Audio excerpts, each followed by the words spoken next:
أفضل حارس مصطفى شوبير ابن أحمد شوبير، تذكرون اللاعب السابق الحارس؟ سبحان الله، هذا الشبل من ذاك الأسد، هذا هو. شوفوا، وفي لقطة حلوة، شوفوا هذه أمه، هذه أمه اللي تصورها هي واقفة، شوفوا الأم كيف فرحانة بابنها.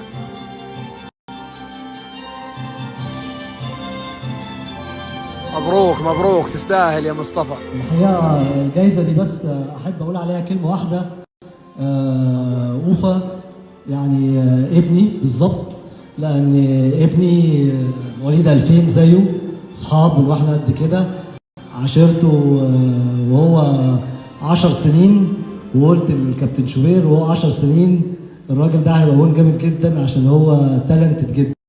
فأنا الحقيقة مبسوط جدا بالجايزة دي، عشان أكني بسلم الجايزة لعبد الله.